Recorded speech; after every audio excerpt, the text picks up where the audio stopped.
2016年第11條題目又係寫文啦。今次嘅主題呢，就係氣體交換，睇睇題目咯噃。生物嘅氣體交換主要呢，就係藉住擴散作用去進行嘅。作為一個有效率嘅氣體交換嘅器官，植物嘅葉啦、人類嘅肺啦，喺結構適應上面呢，都係會具備一啲共通嘅原理嘅。咁我哋就要討論下佢哋嘅構造，點樣去適應，去符合呢啲共通嘅原理啦。咁除咗呢啲共通點之外呢，我哋又要去解釋下點解人類嘅呼吸系統喺個操作上係更加有效率嘅。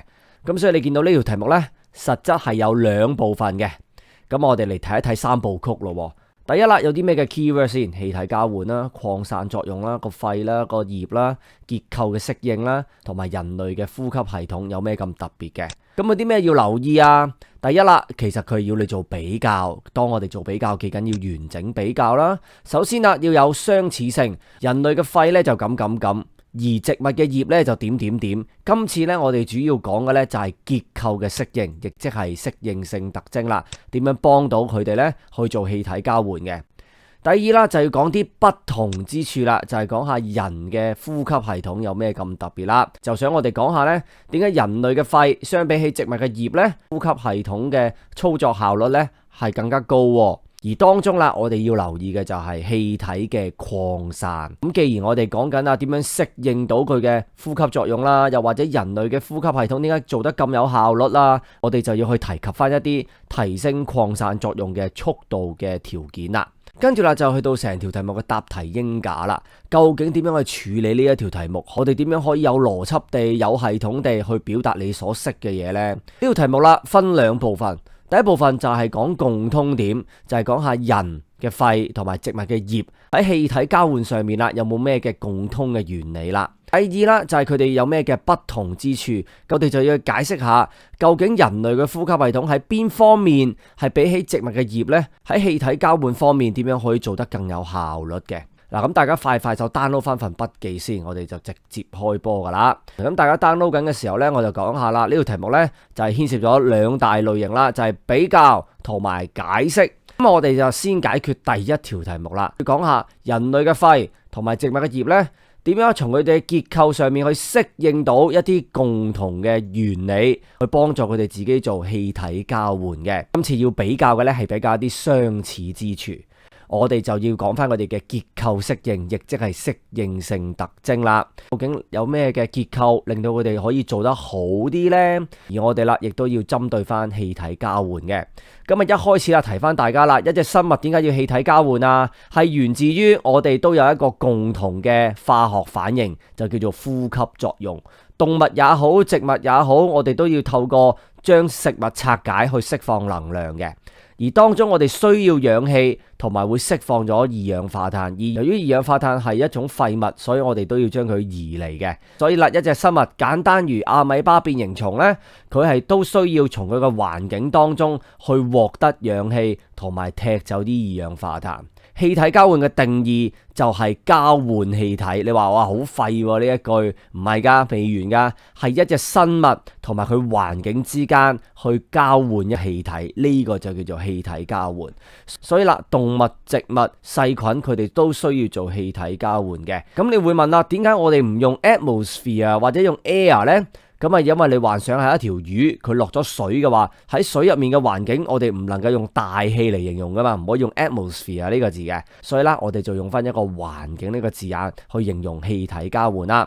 而今次呢個題目呢，我哋要留意嘅就係擴散作用，係要講下呢個結構性嘅特徵，點樣令到擴散作用係加快嘅。所以我哋都一定要提翻，究竟有咩嘅因素係會影響咗擴散作用嘅速度嘅，例如龍圖階梯究竟斜唔斜啦，溫度高定低啦，個粒子大細啦，個距離啦，同埋表面面積。咁當然你要留意啦，呢五款嘅因素係咪全部都關呢個適應性特徵事呢？例如呢個氣體交換嘅擴散作用係一個咩嘅溫度底下發生呢？唔輪到個肺話事，亦都唔輪到塊葉話事。所以啦，溫度唔似得係我哋將要講嘅嘢。嗰啲粒子嘅大細，咪就係氧氣，咪就係二氧化碳啫嘛，係咁大就係咁大噶啦。我哋唔係去比較緊個葡萄糖啊、氨基酸啊、澱粉質啊、氧氣啊、二氧化碳嘅大細，佢哋嗰個擴散速度嘅變化，你一直都只會講緊氧氣同埋二氧化碳，所以你要識得揀一啲因素去同呢個適應性特徵拉上關係啦。咁我哋啦就嚟睇下呢。人類嘅肺同埋植物嘅葉呢，佢哋個氣體交換係點樣發生法啦？有啲咩嘅重要嘅概念，大家要留意呢？例如啦，個空氣嘅流向啦，啲空氣呢由個氣管進入個支氣管，進入微支氣管，再去到我哋個肺泡嗰處，經歷咁多環境就入咗個肺入面啦。喺我哋個氣囊入面啦，亦都有啲咩嘅事情會發生呢？原來氧氣咧係會先溶響水，再做擴散入去血嘅。去到塊葉咧，佢哋都會溶咗落去個水，跟住咧再進入個細胞嘅。所以呢一 part 咧都考下大家對於動物同埋植物嘅氣體交換嘅位置嘅理解嘅。人類啦就係我哋嘅肺泡啦，植物咧就喺塊葉嘅。留意下啦，植物嘅氣體交換位置唔淨止得塊葉嘅，不過今次題目淨係問你塊葉啫。時間啦，亦都考下我哋對於擴散嘅理解啦。究竟啲空氣係由邊度去邊度呢？原來係有啲差別嘅，係咪？跟住我哋再推多一步啦，就係睇下個肺同埋塊葉啦，佢哋喺氣體交換上面啦，有冇啲乜嘢嘅適應性特徵？仲要係共通嘅適應性特徵。咁我哋有一系列嘅 guiding question 去引導我哋啦。第一啦，個肺同埋個葉呢，究竟用咩方法去增加氣體交換嘅表面面積呢？肺泡咧係有好多個嘅，而塊葉咧亦都係較為寬闊嘅，咁亦都有好多塊葉啦，係咪？當中亦都隱藏咗佢哋有好多嘅氣室啦，啲空氣咧去做擴散嘅。而第二啦，佢哋又有咩方法去縮短到擴散嘅距離呢？而啦，我哋嘅肺泡個氣囊啦，佢哋嗰個壁咧，原來係一個細胞咁薄嘅啫。又或者喺佢隔離嘅微血管呢，微血管個壁呢，其實都係一個細胞咁薄，而佢哋兩者之間嘅距離亦都好近，而塊葉呢亦都好薄，亦都令到呢個擴散嘅距離呢係縮短咗嘅。第三啦，就係個肺泡用咩辦法去確保到啲空氣呢係能夠好容易咁擴散到入去血入面啦？塊葉又有咩辦法可以確保到啲空氣係可以好容易咁擴散到入去個細胞質入面嘅？原來就係靠呢個濕潤嘅表面啦，有一片好薄嘅水啦，就用嗰啲空氣去溶解入去嘅。有一樣嘢書本冇提到，咁我提翻大家先，就係當空氣進入個血啦，或者進入個植物細胞之前啦，佢係會溶解咗落去一浸水嗰時。點解呢？其實就係避免咗有氣泡嘅產生。你幻想下，如果啲空氣係直接進入你啲血嘅，係唔經過呢個溶解落去水嘅過程嘅話呢，佢就仍然會以一個氣體氣泡嘅形式出現，就從而啦就會塞住咗你嘅血管啦。咁呢個 table 呢，就幫大家去建構翻你成段嘅邏輯啦。留意下，我哋唔係用個 table 嚟答題目，我係透過呢個 table 幫你去建構你一句句嘅短句，你將植物同埋動物之間嘅共通原理，以3個要點去做個歸納，從而啦去完成整個段落嘅。第一個相同之處就係肺同埋葉都有一個大嘅表面面積。喺個肺入面，佢有好多嘅氣囊，而喺塊葉入面，佢有好多嘅氣室。又或者你講一棵樹，佢有好多塊葉，都係增加到佢哋做氣體嘅擴散嘅表面面積。而第二個啦，當我哋要擴散嘅時候，擴散嘅距離長定係短呢？當然要短啦。喺個肺嗰處啦，原來喺個氣囊嘅表皮細胞，同埋喺個微血管嘅血管壁呢，佢哋都只不過係一個細胞咁厚嘅啫，而啦就縮短咗擴散嘅距離啦。而塊葉呢，佢嘅結構就係寬闊而且薄嘅，就令到佢嘅擴散距離亦都較為短啦。同一時間啦，氣囊同埋微血管之間嘅距離亦都好短，都可以咧縮短到個擴散嘅距離嘅。葉啦就係闊同埋薄啦，去縮短擴散嘅距離嘅。而第三咧就係幫助啲氣體進入個血或者進入個細胞啊嘛。所以喺個肺泡嘅內表面，同埋喺個海綿細胞嘅外表面呢，佢哋啦都係一個濕潤嘅表面面積，去俾啲空氣溶解落去嘅，從而啦就幫到人類同埋植物啦去做氣體交換嘅。跟住去到第二部分啦，我哋就要解釋翻點解人類嘅呼吸系統比起植物嘅呼吸系統呢係更加有效率嘅。所以啦，我哋今次呢就要講不同之處，亦都要提及翻適應性特徵。不過今次嘅呢個適應性特徵主要就係圍繞翻人類嘅呼吸系統，點解比起植物嘅葉呢係做得更有效啦。當我哋頭先去比較人類嘅肺同埋植物嘅葉嘅適應性特徵嘅時候呢，我哋都講咗一啲共通點嘅，增加個表面面積啦，縮短個擴散距離啦。咁但係啦，都仲有其他特性係人類嘅肺係獨有嘅。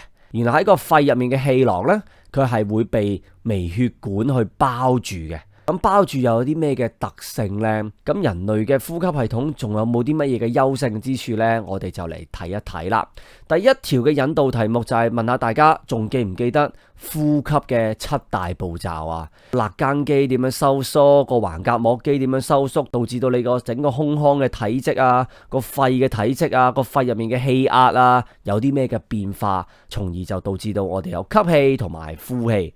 但係今次呢條題目係冇問到我哋個呼吸嘅7大步驟嘅。不過你要知道啦，今次唔問啫，唔代表下次會唔問噶嘛。咁過往都有 MC 呢係問過大家呼氣嘅機制嘅。第二啦，我哋就要認知到呢，呼吸呢個動作對於人嘅氣體交換有咩嘅重要性？氧氣同埋二氧化碳點樣喺個身體度運送？講完人類之後，我哋就將佢反轉去問下棵植物啦。棵植物識唔識呼吸呢個動作呢？識唔識主動去換氣呢？有一個呢個動作呢？而棵植物又有冇發展到一個運輸嘅系統，去將啲空氣喺個植物嘅體內去運送呢？呢幾條題目就幫助我哋去建構呢一段啦。成條 essay 嘅第二部分，我哋就要關注翻人類嘅肺、植物嘅葉喺個換氣呢個動作上面，究竟有咩嘅不同之處？人類嘅換氣係主動嘅換氣，植物嘅換氣係被動嘅換氣。點解？因為我哋係識呼吸，會抽入空氣同埋排出空氣，但係植物冇呢個動作。棵樹就係企咗喺個大氣入面，啲氧氣就係擴散入去塊葉，啲二氧化碳就係擴散離開塊葉。佢唯一能夠控制嘅就只係個氣孔嘅大細，但係控制氣孔嘅大細都唔及人類嘅呼吸咁主動。所以我哋有分到主動換氣同埋被動換氣。而喺我哋個人體入面，原來個肺泡附近係會有微血管去包裹住嘅，所以當啲氧氣進入到氣囊嘅話呢，先行溶解咗落去個水啦，而再擴散到入去個血嗰度，再由血去運送去全身。因為人類嘅呼吸表面氣體交換嘅位置就係喺個氣囊嗰處，而植物就唔同啦。佢係冇一個特定嘅運輸系統，將啲空氣由氣體交換嘅位置運送到其他嘅細胞嗰處。原因好簡單，因為植物嘅呼吸表面係遍布整個植物嘅表面，就係根、莖、葉。比較咗呢兩者嘅換氣之後呢，我哋就要解釋翻點解人嘅肺比起植物嘅葉呢，佢哋做氣體交換嘅時候係更加有效率啦。因為經過主動嘅換氣啦，有呼有吸啦，而氧氣或者二氧化碳係會喺血去運送啦。啲血就幫我哋將啲氧氣由個肺運去心臟，再由心臟泵俾身體各部分，或者個心臟將啲有二氧化碳嘅血泵去個肺，就將啲二氧化碳帶離開身體。呢個步驟都係幫我哋去維持一個較為斜嘅濃度階梯，去令到氣體嘅擴散為之快。你一係就用 rapid，一係就用 faster， 因為你要去講得出呢個係一個斜啲嘅濃度階梯，去令我哋嘅氣體交換做得更有效率，唔係做到咁簡單，係 more effective。呢一個比較嘅意識呢，係呢個題目好緊要嘅概念嚟嘅。好，又嚟到1點出發啦。今次呢個題目呢，就係講氣體交換嘅位置，或者我哋講呼吸表面啦。今次題目主要圍繞嘅就係人類嘅肺啦，同埋植物嘅葉嘅。有咩嘅概念引申呢？人類我哋講肺就講下氣囊啦，咁個氣囊啦，俾微血管包住呢啲結構，大家要認知翻啦。講起個肺，佢只係一個有彈性嘅組織，點解啲氣會入去？點解啲氣會出去呢？我哋就要講翻個7大個步驟嘅呼吸機制啦。如何吸？如何呼？同啲肌肉又有啲咩嘅關係呢？歸結嘅重心就係講緊我哋係唔能夠透過我哋嘅肋間肌啊、橫膈膜肌啊去改變大氣嘅壓力，但係我哋可以改變到肺入面嘅氣壓，從而就產生一個氣壓嘅差異，就導致到呼或者吸啦。而喺個植物啦，頭先都有講到啦，係整個植物表面都可以做到氣體交換，不過葉呢，就係一個主要嘅氣體交換嘅位置啦。正正係呢個原因，植物係唔需要一個特定嘅系統去運送啲空氣，因為唔會淨係得塊葉做氣體交換啊嘛。如果淨係得塊葉嘅，可能你要諗下啦，棵植物呢，咪要將啲空氣由塊葉運去個莖，由個莖運去條根咯。咁如果嗰啲咁大棵嘅樹，幾百米咁高嘅，咁啲空氣運到落去，棵植物應該死咗噶咯。咁但係我哋會發現，原來實情根本就唔係咁，係因為根莖葉都能夠做到氣體交換啦。咁所以過往 MC 咧都有同大家講過下嘅植物嘅氣體交換啦。關於葉嘅呢個結構呢，我哋都不得不提嘅就係氣孔啦。想溫書嘅快啲睇翻啦，呢段片真係非常精妙嘅。而講得植物嘅氣體交換啦，我哋都不得不提嘅就係蒸騰作用啦。因為打開個氣孔，俾空氣進或者入嘅同一時間呢，喺棵植物身體入面嘅水分都會以水蒸氣嘅形式去漏走咗嘅。咁呢一 part 我哋都要留意。咁當然喺人嘅情況底下啦，當我哋一呼一吸呢，其實當我哋呼氣嘅時候，都會有一個水嘅流失嘅。而跟住呢條題目啦，就係做比較啦，比較下適應性特徵啦，同埋我哋亦都要將呢啲適應性特徵同埋氣體交換嘅效率啦拉上關係嘅。2016 question 11, that's the essay question. The main theme of this question is about gas exchange. Gas exchange in the organism relies very much on diffusion. To be an effective organ for gas exchange, the leaves in the plant and the lungs in the human share some common principle in their structural adaptations. Discuss how their structures are adapted to fulfill these common principles. Despite these similarities, explain why the operation of the breathing system in human is more effective. So let's go through these 3 steps. Thinking time, any keywords: gas exchange, diffusion, leaves, lungs, structural adaptations, operation of the breathing system in humans. Any precaution, any focus of this essay, we are going to do the comparison. So remember, we need to do the complete comparison. A is da da da and B is da da da. So we need to compare the similarities, structural adaptation, to explain that why they are effective organs for gas exchange. We need to point out the similarities of the structural adaptation of the leaves and the lungs. How can they become the effective organs for gas exchange?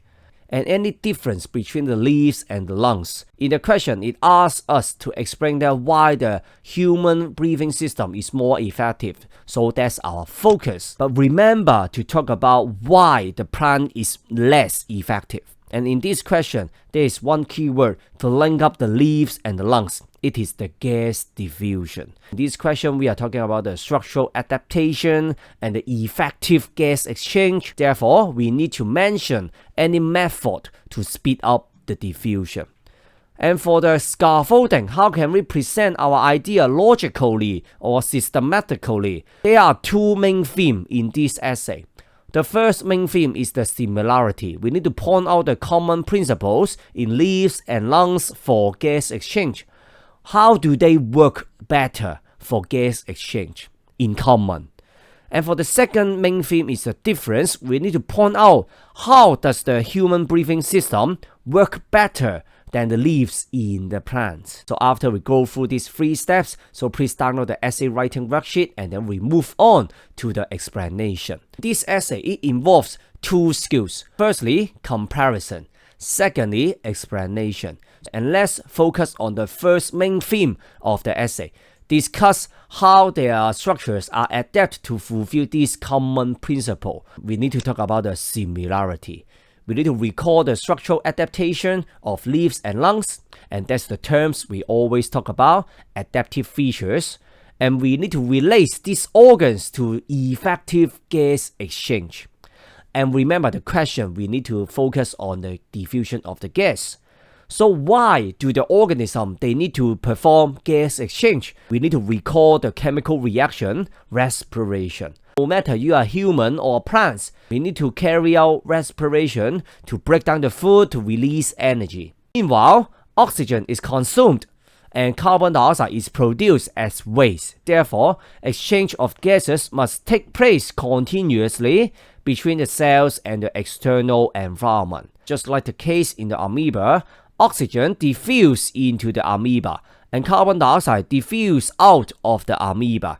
That's the gas exchange. The definition is about exchange of the gas between the organism and its environment. Remember that we use the terms environment instead of the atmosphere because not all the organisms, they live on the land and exchange the gases with the atmosphere. The fish, the aquatic plants, they are in the water. So we use the general term environment. And remember the whole question, we talk about the diffusion. So we need to recall any factor affecting the rate of diffusion: concentration gradient, temperature, size of the particles, distance, and the surface area. And one key idea you need to be aware is about the adaptive features, or in the question is talking about structural adaptations. So you need to screen out some factors that are not related to the adaptive features. For example, temperature. The lungs and the leaves, they cannot control the temperature. Or the size of the particles. We keep talking about the O2 and the CO2. We are not comparing the rate of diffusion of the glucose, the starch, the amino acid with the O2 and CO2. We just focus on the oxygen and the carbon dioxide. So you need to know how can you pick up the correct factor. So let's take a look at the gas exchange in lungs and the leaves. So in this diagram, we need to recall some basic idea. First of all, the flow of the air. The air goes through the trachea, bronchus, and the bronchiole and reach the air sac. And when they are in the air sac, they need to dissolve in the water film and then diffuse into the blood. And for the leaves, the air, they diffuse from the atmosphere to the air space, dissolve in the water film, and then diffuse into the plant cells. It helps us to recognize the site of the gas exchange and recall the diffusion mechanism. Let's take a look at the adaptive features of lungs and leaves for gas exchange. And there are some guiding questions to help us to pick up the similarities between the lungs and the leaves. First of all, how do the air sac and leaves increase the surface area for gas exchange? Large number of air sac. And the leaves, they are broad and flat, and there are many air spaces, and there are many leaves in the tree, and all of them providing a larger surface area for diffusion. Secondly, how do the air sac and leaves reduce the diffusion distance for gas exchange? The epithelial cell of the air sac and the capillary wall, they are very thin, only one cell thick. Surrounding the air sac, there is capillary network, so it can reduce the diffusion distance. For the leaves, they are thin enough for reducing the diffusion distance of the gas. Thirdly, how do the air sacs and the leaf make sure the gas can easily diffuse into the blood and cytoplasm respectively? There are moist inner surface of the air sacs to allow the gases to dissolve in water film for diffusion. Meanwhile, there is moist surface of the mesophyll cells to allow the gas to dissolve in it and then diffuse into or out of the cells easily. There is one more importance for the moist surface. This importance is not mentioned by the book in details, so I would like to remind you. The gas dissolved in the water film for diffusion is also important to avoid formation of air bubbles in the site of gas exchange. Imagine that if the oxygen gas, they directly diffuse into your blood without dissolving into water film, that means they are still in the gas state, or they need some time to dissolve in water in your blood. There may be gas bubble formed in your blood vessels and it will block your blood flow. So this table helps you to summarize the structural adaptation similarity to fulfill the common principles for gas exchange, particularly for the diffusion of the gas. Remember that we are not using the table to answer the essay question, but this table helps you to construct your answer in short sentence. For the first paragraph, there are 3 key points. Firstly, for the larger surface area for gas diffusion, there is a large number of air sac in the lungs of human, a large number of airspace in the leaves among the spongy mesophyll cells. There are a lot of leaves in the tree. It can increase the surface area for gas diffusion and gas exchange. Secondly, they have similar structural adaptation to reduce the diffusion distance between the internal and the external environment. The air sac and the capillary wall is just 1 cell thick, so it can reduce the diffusion distance. And also, the air sac is surrounded by the capillaries. Therefore, the gas can easily diffuse to the blood in the capillary faster. And for the leaves, they are flat and thin to shorten the diffusion distance. Finally, for the moist surface for dissolving the gas, the presence of the water film on the inner surface of the air sac and the presence of the water film on the outer surface of the spongy mesophyll cells help the gas to dissolve into the water and diffuse into the blood and the plant cells. Then let's take a look at the second part of the essay. Despite the similarities, explain why the operation of the breathing system in human is more effective. So we need to point out the difference and point out how does the human breathing system work better than the leaves in the plants. So let's take a look at these 2 tables. Again, the adaptive features of lungs and leaves for gas exchange. So some of them are in common to increase the surface area, reduce the diffusion distance. Meanwhile, there are some unique features in the human breathing system, and they are the capillaries surrounding the air sac. So let's use the guiding questions to help you to answer this part. So you need to recall the breathing mechanism of the human being. Of course, in this question, you don't need to recall the 7 steps of breathing, but you better do some revision on it. Secondly, you need to realize the importance of breathing for gas exchange and how are the oxygen and carbon dioxide transport in the human body. And after these 3 questions, we need to reverse the idea to think about the plants. Do the plants carrying out breathing action or the active ventilation? Do the plants develop a transport system for the gas inside the whole body of the plant? And then we have this summary table to compare the ventilation in lungs and the ventilation in leaves. First of all, in human being, we are doing the active ventilation for breathing in and breathing out. We draw in the air and expel the air. But for the plant, it is the passive ventilation. The plant just standing in the environment, and the oxygen just diffuse into the leaves, and the carbon dioxide just diffuse out of the leaves, and the carbon dioxide just diffuse out of the leaf.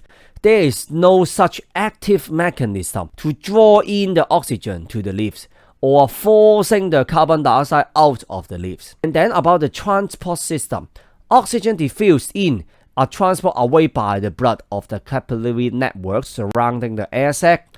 However, no transport system developed to carry gases between the site of the gas exchange and other body cells. So it can help us to summarize the importance of the active ventilation in the more effective gas exchange of human being than the plants. For the active ventilation, breathing in, breathing out, and the transport system can help us to maintain a steeper concentration gradient for the rapid or faster diffusion of gases. So that's the reason for the human breathing system. It works better than the leaves of the plants. So let's talk about the curriculum mapping. This question is talking about the site of gas exchange or the respiratory surface. And in human, in the plants, there are 2 different sites of the gas exchange. In human, we talk about the lungs and the air sacs. And as we talk about the active ventilation, how can we draw the air into the air sac. So we need to talk about the breathing mechanism, and by the action of the intercostal muscle, diaphragm muscle, we know that we cannot control the air pressure in the atmosphere, but we can control the air pressure in our lungs. So how can we control it to perform the breathing in and breathing out? And for the plant, we need to recall that not only the leaves can carry out gas exchange for the plant, but also the stem and root. So you need to know that for the land plants, the leaves are the main sites for the gas exchange. Because the plant's surface, it can perform gas exchange. For the plant, they have no specialized system for carrying gases from one part of the plant to another. Imagine that if the plants, they only perform the gas exchange in leaves, the plant, they must need a system to transport the gas from the leaves to the stem to the root. But we found that they don't have such specialized system, just like the transport system in human being, our circulatory system. They don't have it. And then we know that actually the plants can undergo gas exchange on the whole plant surface. And after we talk about the gas exchange, we also talk about the transpiration, the water loss. So there are stomata for gas exchange in the leaves. Meanwhile, the water vapor, they will also diffuse out of the stomata to cause transpiration, water loss. Meanwhile, for human being, when we are breathing out, we are also losing water in form of water vapor. And then we are doing the comparison. We need to mention the adaptive features. How do they help the lungs or the leaves to carry out effective gas exchange? You can watch these two videos to grab some idea for the gas exchange in the plant. For example, the stomata distribution and adaptation.